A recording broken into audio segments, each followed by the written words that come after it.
still can't do that. But that's good. When we can find ways to work together, we will. One thing that I just want to let you guys know, we have begun our legislative action network with trainings that have been going really well.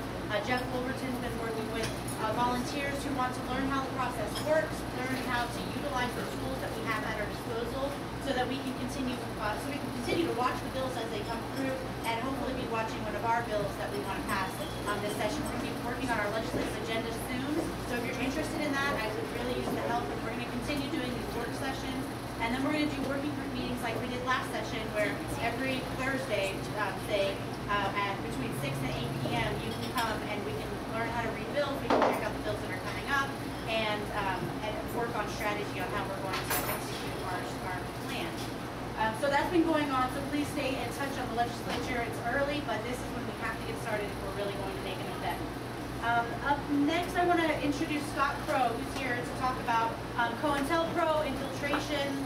I asked him to come because he has a bit of experience, which he'll tell us about with that. But most importantly, I asked him because after Occupy was infiltrated by APD, which we could have expected, right? Everybody acted like they were surprised, but really we kind of know these things are happening. But what worried me was after that, I kept getting phone calls or text messages from one person or another asking, what do you know about this guy? Where did this guy come from? Who does he know? And it got me worried that they're making us think, oh, they're making us pit each other against each other, ourselves. And that we can't do that. That's really how they're going to win, is if they divide our strong movement by making us question each other because of their behavior. So I think it's really important that we overcome that by understanding kind of how it works and ways that we can identify it or work past it if we do know that it exists. Because I'm sure there's somebody that's been hanging around TAG that also works with them. So without further ado, let's introduce Scott Crow. Yeah. Thanks. I was going to tell y'all, I'm hawking my book also. It's called Black Flags and Windmills. And just to let you guys know, I'm a community organizer. I'm an anarchist, I'm a father, I'm a neighbor, and I'm a worker. And when I say community organizer, I believe that each and every one of us are the people that have the power to do things. And that we do not have to appeal to greater powers to do that. Or the people that we perceive to have power over us, whether it's corporate entities or electoral politics or anything, that we make the decisions to change our lives individually and as groups and neighborhoods. I know that TAG is about responsible government stuff, but part of responsible government is all of us cleaning our own houses and taking care of each other, without building parallel institutions at the same time that we are trying to hold people accountable. And my book is full of information about that. After Hurricane Katrina, I went into the storm and I co-founded one of the largest relief organizations in the Gulf Coast area. Started with 3 people and $50. Myself, a guy who was a former member of the Black Panther Party and an ex-felon, and this woman who lived in the neighborhood. $50, we raised over $3 million and had 25,000 people come just like you to do things. And so I know that things can be done. And we served over 500,000 families in the Gulf Coast region. And the thing is, it really has showed me a lot. Like, I've 25 years of doing political organizing. And in that, I guess I'm going to talk about COINTELPRO. But, are people familiar with the counterintelligence program? Yes. We destroyed the Black Panther Party, or helped destroy the Black Panther Party, the American Indian movement, the Chicano movements. But it wasn't the only thing. It was also what the after effects of that, the pressure of that. But governments and bigwigs have always tried to crush people's movements. Always. Because we challenge power. They think they have a monopoly on power, a monopoly on violence, but they do not. Because we have a lot of power. And the COINTELPRO was just a very heinous example of what happened. It was really out of control. A lot of people were killed in the COINTELPRO, killed by red squads and killed by local police under the authority of the FBI. And it supposedly went away after the church hearings in 1975. How many people here, by show of hands, think it went away? Oh, come on, y'all. Play along. Yeah, exactly. But really, it never went away. They just changed the name of the programs. COINTELPRO was a specific program, right? And largely, it's mostly programs like this have always targeted left organizations. there's always been some right organizations, but largely leftist organizations. And after it went away in the church hearings, it kind of went underground and took on different names. But then when Earth First, this big environmental movement, this radical environmental movement came up, it reared its ugly head again, and infiltration started to happen, and all of these things. And eventually ended up in the bombing of this woman named Judy Berry. Is anybody familiar with the bombing of Judy Berry and Daryl Cherney? Two Earth First activists, union organizers, tree sitters. They wrote a lot of hillbilly songs and stuff. And it was like, they were just really nice people. And they were bombed in their car in 1989. And the FBI blamed it on them. They won a multi-million-dollar lawsuit and all that. So it's still continued. And then today, what it is that we have what we call Homeland Security, right? Yeah. How many people feel more secure since September 11th? No. They're protecting our freedom. Yeah, exactly. And thank goodness you're protecting my freedom, because otherwise I wouldn't have known that I was a domestic terrorist had they not been protecting my freedom. I was investigated by the FBI for 10 years. Wow. I was in 9 states and 13 field offices around the country for my political organizing. And I know you're thinking to yourself, wow, this guy must be really badass. He's talking about this stuff. Oh my gosh. No, I'm a paper tiger. Each of us could be a paper tiger, right? To be made examples of. But it's because of the politics that I have, right? I refuse to bow down in so many ways. And that's not just verbally. I refuse physically to bow down to the police, to governments, to corporations. Because they don't have any power over me. I gave it away 20 years ago. I was like, you guys don't have anything over me. You can hurt me, you can put me away, but you don't have any power over me. And once I did that, once I unlocked that part of my brain, I was like, wow, that was really pretty powerful thing. But the real root of it is I'm a paper tiger, because I've been working in animal rights issues since the 80s. I've been working in environmental movements since the 80s, and I'm an anarchist. After September 11th, they're like, we gotta find some domestic terrorists, right? And they couldn't find enough domestic terrorists, right? So they started to manufacture them. And there was 4 groups that were targeted the most: animal rights, environmental, and anarchists, and then Muslims. Well, I wasn't a Muslim. And I'm sorry, because they are the people who are affected the most by all of this. Sure. But in all these years, I've had infiltration. The last one was a friend of mine, quote-unquote friends, was an FBI informant. He was the 5th informant in my life. He put 2 friends of mine in prison. I've had 10 friends go to prison in the last 10 years for animal rights or environmental activities. You know what it is? Property destruction. Had the Boston Tea Party gone on today, they'd all be in prison facing 25 years. Or dead. But the reason I tell you this is not because I want you to think that I'm a hero or a badass. I want you to see yourselves in these things, because it's us. I'm just a regular guy. I work at a job. I drive a forklift. I wrote books. I travel and talk to people. Because it's all, if we become afraid of them, then they have already won. Think about that. If we become afraid, they have already won. Because we will already sell our dreams short. Dreams of better worlds for everybody. We can start to sell those things short. We cannot do that. And the other thing that I learned, because Austin People's Legal Collective, which is an awesome group of paralegals and legal lawyers who worked together for a decade, did some Freedom of Information requests on myself and about 30 other people and about 40 other organizations in Austin, and events going back to 2000. And about 80 or 90% of the people got nothing back, and then most people got, and then the other people got a few things back. They would get 1 or 2 pages.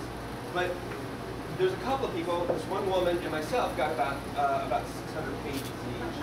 And hers was all around this one event that was organized in 2003 called the Showdown in Texas. Mine was over an 8-year period. When I had documents from other places that showed that started to fill in the gaps. But the thing is, what I started to see was what they went after was that they they can gather little bits of information in this wide swath that don't mean anything and they don't know how to do it. But when they start to delve in and really start to dig into people, that is a very small group of people and they want to get a prosecution if they do that. My case is unusual in that I'm standing here talking to you because I'm not fighting a court case. Because they tried to get 3 grand juries to convene and to convict me, and they couldn't get them to do it. Domestic terrorism, being a nexus of terrorism, funding terrorism, aiding and abetting convicted felons with guns, tax evasion. What other good things did they say about me? Oh, and as I said, my partner and I, who have been together for 25 years, didn't look like we should go together. I'm like, now they're in marital counseling. But what happens though is that infiltration is the thing that scares people the most, right? Our fear what these things can happen are really scary because it's unknown. But I'm going to tell you a couple of things that I've learned over my time, and I hope that you take it with. One, what did I say earlier? Do not be afraid. I'm not saying not every day. When the ATF is going to kick my door in, and the FBI is like, we're going to kick your door in, shit, I'm scared. Totally scared. I'm human, but I'm not afraid of them. I'm like, if that's what you've got to do, then please do it. But I was smart because I got lawyers, I had friends, and community would be there on the spot to do things in the media. But we cannot be afraid. So that's the first thing. The second thing I told you about how little information they gather. How many people here are afraid of the government at some level? Honestly. Sure, I am. Don't be afraid of them. Absolutely. You know what? They're bureaucracy. They don't know what the left hand doesn't know what the right hand is doing. There's no coordinated effects. And in fact, actually, I'm going to say this, and it's going to sound really unpopular. I'm glad that they formed the Homeland Security because it is on its way to becoming the next biggest bureaucracy they've ever created after the military-industrial complex. They are like the Keystone Cops. They can't figure out anything. But what they have to do is they have to get convictions and they get informants to give those convictions. Now you pay attention to those because they're high profile, because they have a media machine that they're pumping out stories about every little conviction that they have. But in the organizing world of all of us doing things, there are hundreds of thousands of us. Actually, there's millions of us who are working at different things at different levels. Think about this. Millions of us, right? All right, let's say core key organizers. People like Heather, people like John, people like Antonio, people like Kaya that are doing things. There's tens of thousands of organizers at all different levels in this country, right? How many people are in prison for terrorism? 500. And most of them are Muslim. And they don't deserve to be there any more than anybody else does. But in the political realm, the fear, when we give fear to them, we're doing the work of the government for them, or corporations. Because private security, I don't think it's much time. All right, private security is just as bad about this too, right? Don't think it's just the government. You know, ExxonMobil has their own private security. Shell has their own private security. Walmart has it. I don't mean to look at the guards standing down there. They have private security teams that will harass you. And so we start to do the work because we are afraid, because we're worried about the government doing things. If there's 500 people, and of the 500 cases, and since 2001 of the convictions in that, 240 of them were government was involved in the plot. Of those, the government led the plot in 142 cases. 142 cases. And you know what they try to do? Imagine that we're herd animals, right? We're gazelles, we're all working together. Who are they picking off? They couldn't pick me off because I was in the center because I'm an old guy. Right? But they start to pick up young people on the edges because they don't know better. If you look at every single informant-led plot, it's the young people who are in that. But the fear of wondering, are you an informant? Are you an informant? Are you an informant? Am I an informant? Is way more debilitating to us. It's so damaging to the organization of who can spot the informant. When I can tell you from organizing with hundreds of thousands of people in the last 20 years, people who are have mental issues or drug and alcohol problems have been way more destructive than any government agent could ever be. It's really, really important to think about that. That we are still who we are at every meeting that we come to. We bring our histories there. And sometimes people just have mental issues. that doesn't make them bad people. One of the reasons I became an anarchist is because I don't believe in Big Tent philosophies, because I don't want to be stuck with every asshole. That's no, and I say that jokingly, but I'm deadly serious about it. You know, so one of the ideas that I want to think about in organizing is that one, that we have to trust each other.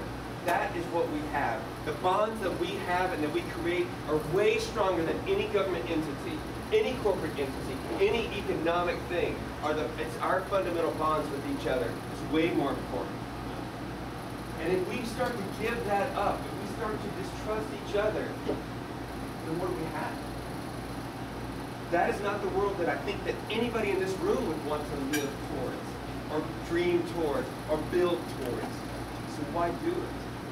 That doesn't mean that we have to excuse every person's bad behavior, but we need to learn ways to address them and to not just blame it on government, but also not just assume that it's government. Dealing with our own, getting along together is way more difficult than any of that. As you can see, I didn't write any of this stuff down. I'm freestyling right now, sorry. John Bush style.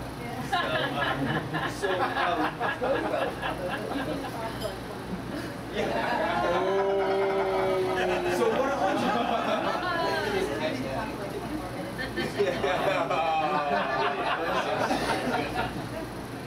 But I can tell you that everything that you imagine is the worst thing that could ever happen has happened to me.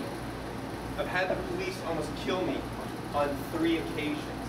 Not sort of almost, like not in my imagination, almost kill me on 3 occasions. I have been labeled a domestic terrorist for a decade. I've been investigated by the IRS. I was investigating all those field offices. These are all the things that we worried about. They went through my trash. They tapped my telephone. They tapped my internet to find out everywhere that I was going.